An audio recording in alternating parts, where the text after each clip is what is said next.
Hi, this is Group 6, and we are presenting our Project 2 for COM 309 Data Warehouse and Predictive Modeling. Our group members are myself, Romnick Galang, Shaniku Mackenzie, Mustafa Butt, and Fawad Syed Rahim. Next slide, please. Okay, for our presentation outline, we got the introduction, assumptions, the constraints, and the key findings and technologies used. Next slide, please. So about the data set, we used the bicycle data set that was collected from the year 2014 to 2020. And the records were included were offenses of bicycle theft in Toronto, and the data set contains 25,569 records and 35 features or columns. And it is available format in comma separated XML, and we use the comma separated file for this predictive model. And this data set was published March 22, 2021. Next slide, please. Okay, for our assumption, so for this predictive modeling, we use the logistic model. So for the first assumption, if the status of stolen or recovered, if the status feature is the dependent variable, and number two is if there is a linear correlation between the status and the following features, the cost of bicycle, hours between occurrence month and occurrence day of the week. Next slide, please. Okay, for the data exploration, we load the data set using pandas. Right here, we name the file name and pass it to the pandas.read CSV, passing the full path and the parameter slow memory false. Then we print the data set. Then we print the data column values, and we print the first three records, and then okay, we can do the live demo now. yeah, Romnick. yeah. Could you do the live demo, please?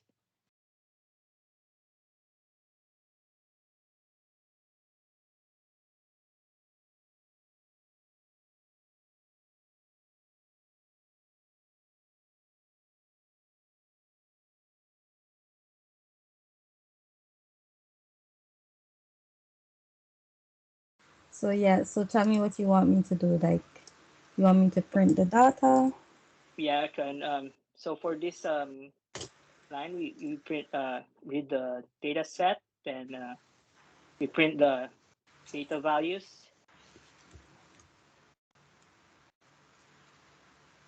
and then using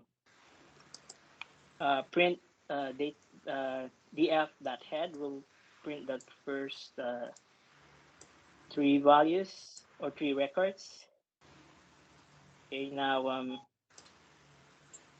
if we use the print df.shape, we print the number of rows and columns.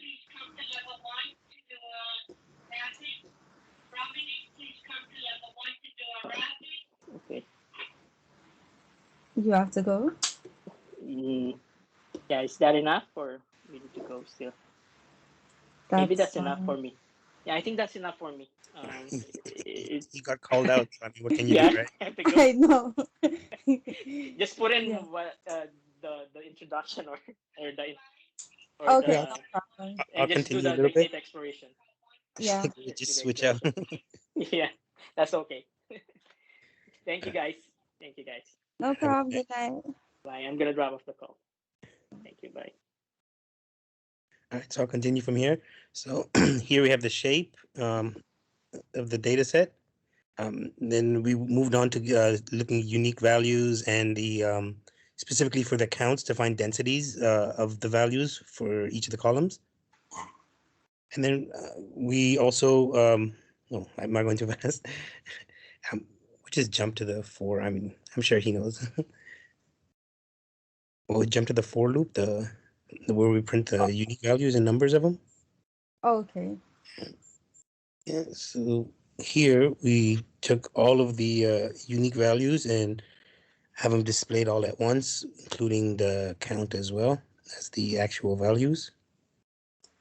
Yes, like bike model as 809 model values. Can you actually see the console though, or is it very small? It's really small, yeah, but it's Yeah, fine. I don't know how to make it I bigger. think you have to press Control plus while No, clicking. that one doesn't work on this console part. Okay. It only works on this part. Oh, And nothing we can do about that. okay, no Yeah, let's problem. continue. So then we go to the statistical analysis. And so first we looked at the frequencies of the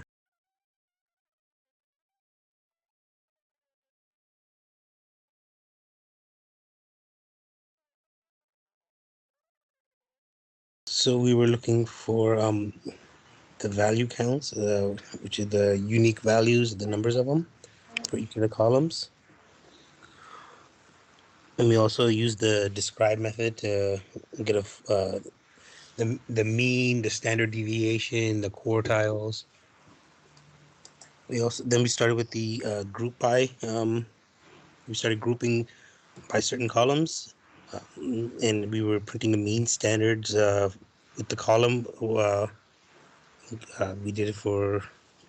Oh, we're down here. Okay, so this line here, we're checking the percent of frequency for the top 100 values. So what we did here is we took the counts for the top 100 and then divided by the overall counts to see what percentage was concentrated in the top either 10 um, uh, 10 values, or is it the 10 unique values, top 10 unique values, what percentage of the overall values were concentrated there.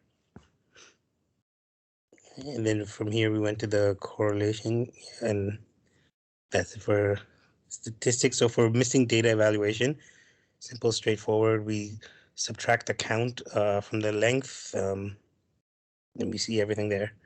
Or we can use info and it'll show all the missing values.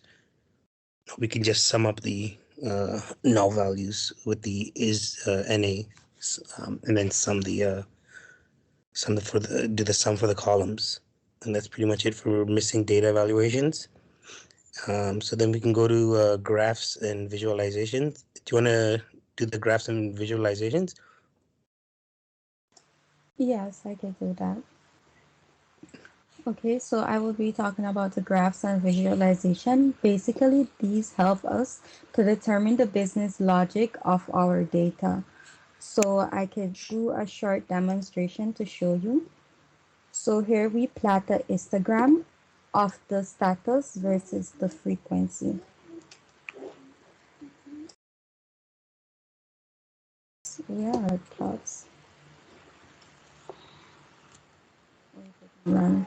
So here we see a histogram of the status of the bike and how frequent. So most of the bikes are reported as stolen, only a few were recovered, and a few are also unknown. Next, I could print another plot. So this is a line plot. Basically, what this shows is which day of the week has the highest reports or lowest reports based on the year. So as we can see, most bikes are stolen on Monday from 2014 to 2017. It dipped a little for 2018, but then it went back up for 2019, then down again for 2020. The least day for bikes to be stolen was on a Saturday most of the times. Okay, so these are some of the statistics that we do. We also have a bar graph which shows how many, which of the bikes are stolen. So it depends on the types of bike that was stolen. So the type of bike and the frequency of the type of bikes that were stolen. All right. So these are also additional graphs that we could look at. We could look at the correlation between different columns like the occurrence year and the cost of the bike. Okay, we also have heat maps for the same correlation. And we also have other frequency plots. Next, we move on to data modeling, where we handle the missing data and select the features. Handling of the missing data is important for our project as it can cause error in our results. Okay, so this is where we handle the missing data.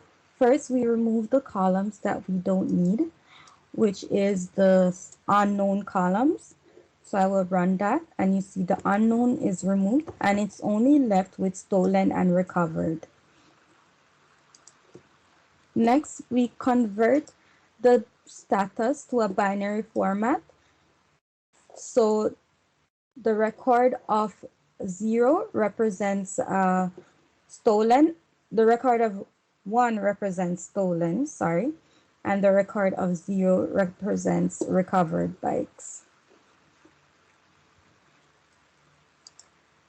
Next, do you want to talk about this part, Mustafa? Okay, yeah, we'll switch out. I'll continue here. Okay, so on this one we use the daytime, the time delta, report date and occurrence date, and we subtracted them to get the time difference between when the theft occurred and when it was reported in nanoseconds, and then we converted it to 24 hours, cast it as a float 64, and then we moved on to the to look at cost. And now for cost, with the evaluations, we could see that there was clustering, but there were also extreme outliers as well. So we have a method here that'll group it, essentially turning into a classification. Um, and so we narrowed down ranges to $500 ranges, and then anything beyond 4,500, or sorry, anything beyond 5,000 was just listed as 5,000, and we correlated with the value counts for the ranges as well. Okay, thank you, Mustafa. So let's start. Okay, so for the different data types, we separated them into different columns.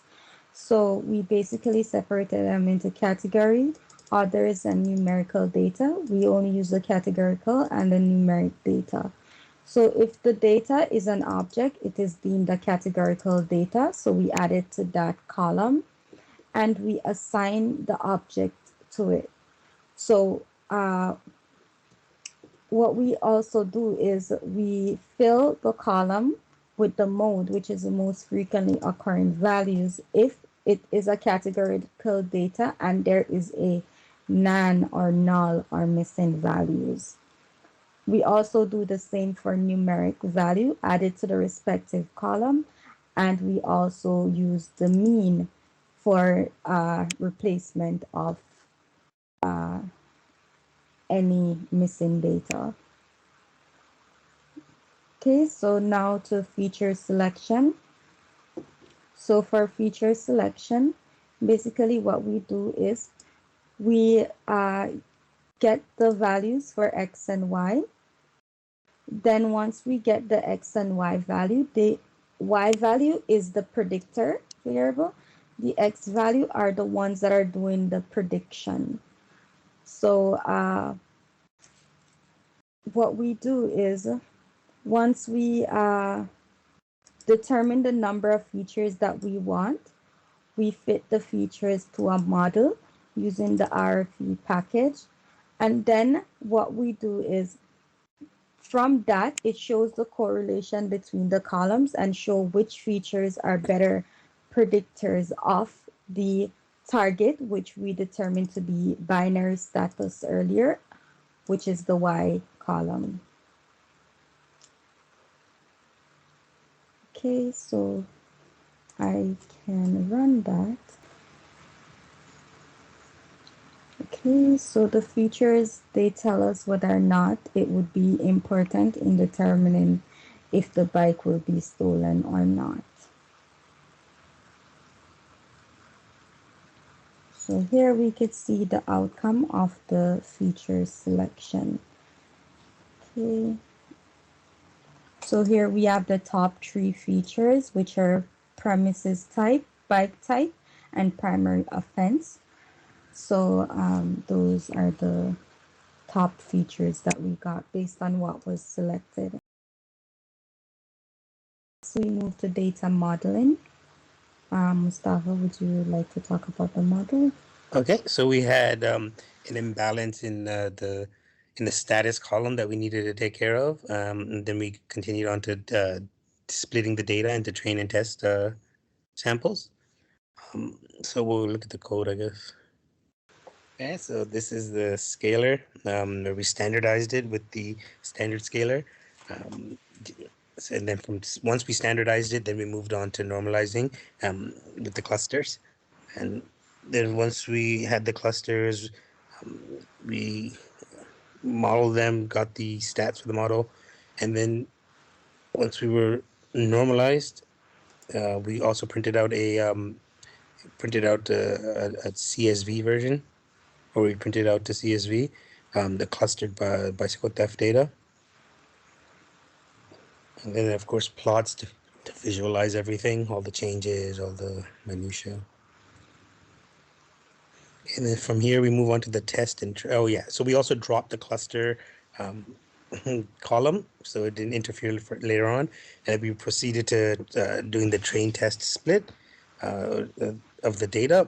So we use the so we had the binary status as our dependent variable, and from there we got the train test split from sklearn, split it into our train X, train Y, test X, test Y, fit it to the logistic regression model, and then cross-validated to get our accuracy and our score, and then predicted. Oh, sorry, going too fast. No problem. Okay. Okay. So then we do the predictions, get the accuracy, get the confusion matrix. Okay, so And here you can see it. then we plot it. We dump our pickles. This is a plot that we got, the confusion matrix. It shows this is the actually the confusion matrix for the data that is normalized, but it's still imbalanced, right? So what happens is that it shows that more of the results. It's a very good predictor of whether or not the bikes are recovered, but it's not a good predictor of if it's stolen. Because you see, there's a lot of it doesn't predict any as being stolen. It's good with true negatives, not so much with true positives. Yeah. So next we manage the imbalance data and we dump those model columns just for testing purposes. Then we do some statistics and we printed the column values and stuff like that. We also printed an heat map to show the correlation between the variables. Next, we move on to handling the imbalance data. Mustafa will speak on handling the imbalance data. Okay, so for the imbalance in the status column, we know that there was 300 in one column and the rest in stolen. So recovered was by far the minority. So we split it majority minority. We use the sklearn library to resample it. Once we upsampled it instead of downsampled, we combined the original data set with the newly balanced status column. And then from here we normalize and then we fit with the logistic regression model and predict on the training set.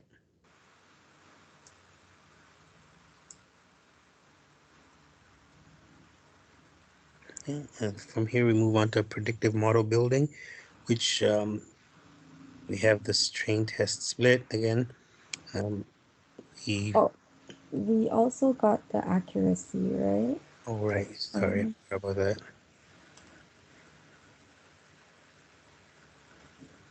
okay. Right. So then from there we go to the actual model. Wait, is it 4 or 3? 4. So Oh, sorry, 3.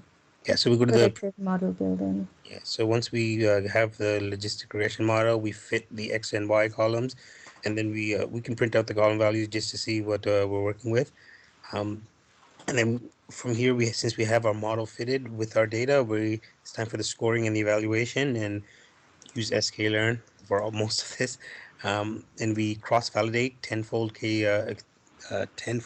split, um, and we get the score, print out the score along with the confusion matrix. Sorry, not confusion matrix. The prediction and the for the test. Okay, and then we Okay. have. You want to continue on for next section? Sure.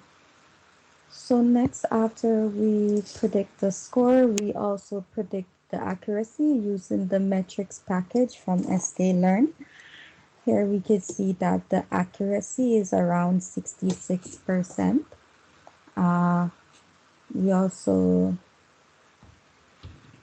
uh, printed the labels, which is 0 and 1, which is just telling us which are the unique values that we're looking for in order to determine the accuracy by using the metrics package from sklearn. Afterwards, we also printed the confusion matrix, which shows you what predictors we have, like the true negatives, the false positive. So we can compare. This is the imbalanced confusion matrix, and this is the balanced data's confusion matrix. It's still a very good predictor of whether or not the bicycles were recovered. However, it wasn't a good predictor of whether or not, well, it's a false negative for stolen bikes. So it says recovered and it was actually stolen. So that's what we have so far. It's intermediate for predicting stolen bikes and for predicting, say, the bike is stolen when it's actually recovered. So it's intermediary for those, and it's at the extremes for true positive. Mm. Okay. Next, after we print the confusion matrix, we're going to dump the models that we're going to be using. And then that's it so far for the data. Uh, for the final demo, we have a test data that we could run on Postman to check. So we're just going to do that now. So we're going to get some test JSON objects. Basically, we're getting this data from the balance data that we had earlier. And then we're going to just copy and paste it into Postman.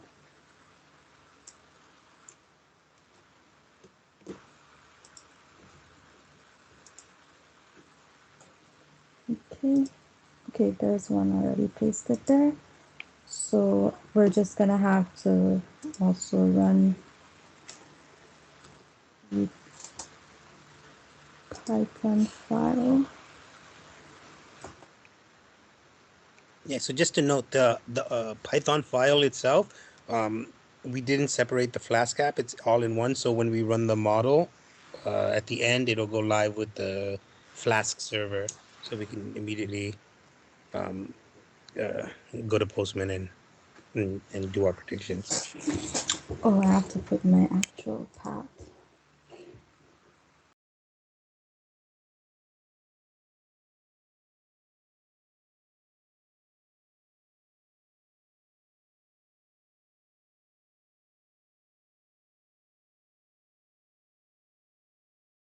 Okay, so now we're running the Python file.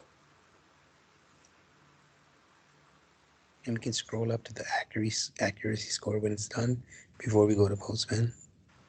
Oh, okay, no problem. So you can see the numeric columns, you can see the categorical columns as discussed earlier. And here is a test data. So our test data as expected results and the actual test data columns. So we use occurrence day of week, report day of year, division, neighborhood name, would ID, location type, and premises type, etc.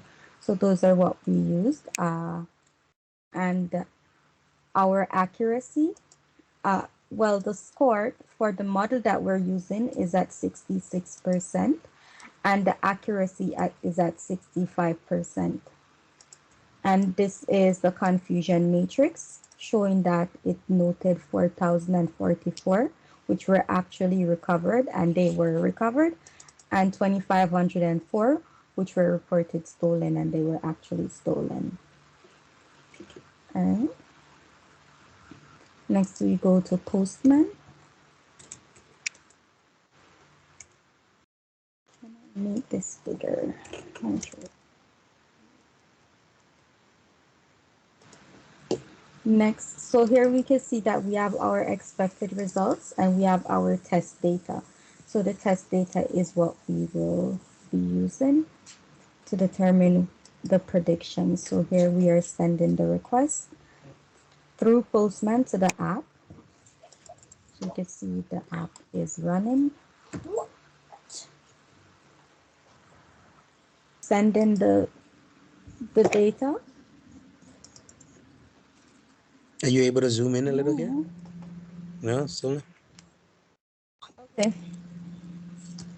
Back in business.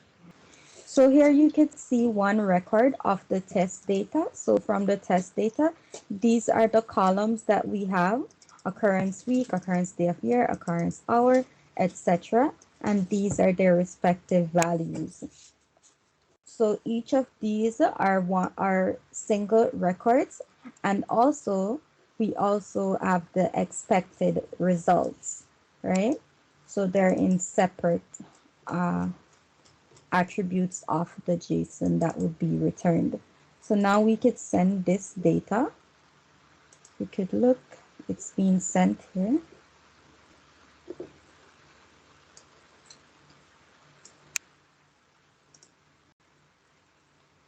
Let's take a look at the results that was returned.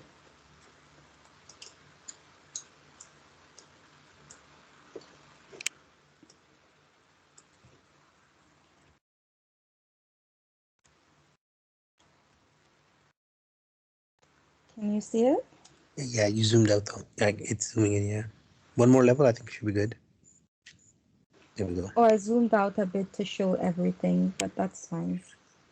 So yeah, so here are the statistics that we returned. So it shows the accuracy of the prediction. So it was 0.8. That's very good. It shows the bicycles that were actually recovered and those that were actually stolen. So 3 were actually recovered and 7 were actually stolen. Bicycles predicted to be recovered was 1. Bicycles predicted to be stolen was 9. The comparison, we compare the expected values to the actual values. So here we expected recovery and the predicted was recovery. However, for the second entry, we expected recovery, but the predicted was stolen.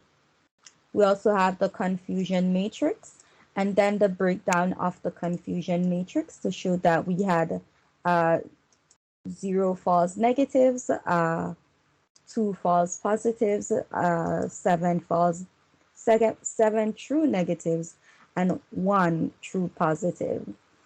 And these are just the expected and the predicted values. Mustafa, do you have any comments? Yeah. So according to the feature importance, the feature selection we had done, the top results that we found were tended to be premises type, bike type, and um, premises type, bike type, and report. Oh, sorry, not report hour. Re- division. Oh my God. Sorry. So division, bike type, and premise type. So if we just stick to the first value, we said the first one was predicted correctly. So if we change the values for those three attributes, division, premises type, and bike type, we'll see how it would affect our model. Now on our end, we've seen that premise type does seem to have the most effect, where changing the premise type value will usually change the outcome. Okay. We could also use the model that was sent, that we developed, the test data, just to see for testing purposes.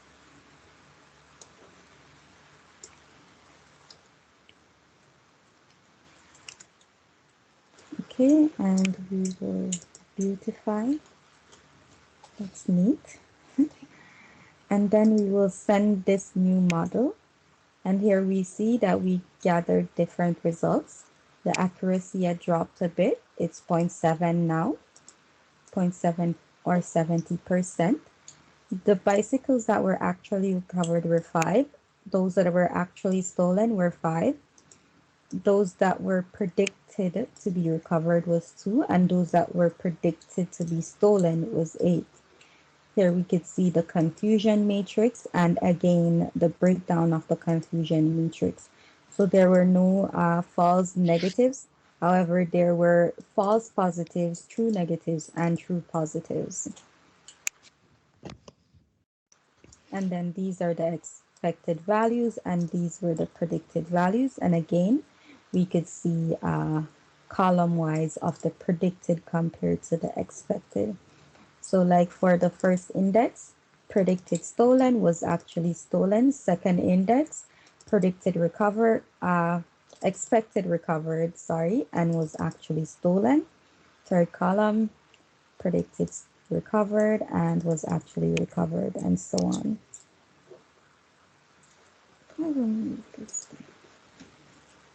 So I think that covers everything. Yeah, I think we can switch back and just go through the slides. There we go. Okay. I think Oh, you yeah, spoke about key findings, right? yeah. So I think you could say something. So, yeah, Mustafa will discuss the key findings. okay. So now some of the key findings we found after playing with the model, testing it out, is the bike type that was most likely to be recovered was the MT. Now we assume that that means mountain bike. Now, so, bikes stolen on a weekend are actually less likely over. That's across Friday, Saturday, Sunday. It's less likely to be recovered if it's occurs and reported on as stolen on the weekend. Now, also bikes stolen that are usually the most commonly stolen bike are bikes that are worth roughly 3,000 range, according to the values that were given. And bikes stolen in the winter months, those are the ones that are least likely to be recovered. They have the lowest chances. If we have winter months in the predictive model for occurrence month, uh, chances are it's going to predict as staying stolen. But out of all of the features, we found that premises type was the most determinative in predicting whether it's going to be recovered or not. Okay, and then I think the next slide is the tools that we used. Yeah. So Python, Spider, Anaconda, Postman, a little bit of Jupyter, and we for the sorry, we used pandas for data frame series, some operations, matplotlib, Seaborn for The plots and visualizations. the graphs in Yeah. visualization. NumPy was handling arrays and like array kind of operations and manipulations. Scikit-learn, that was the actual model building, scaling, the the feature selection. There was a lot of models that we used out of there. There was for JobLib, that was our pickle jar. That was going Yes. to give us the pickles. And finally, the Flask framework is what let us play with Postman. And that's the technologies that we used, and there it is. That's it for our presentation. Thank you so much. Thank you. Have a good night. Good night.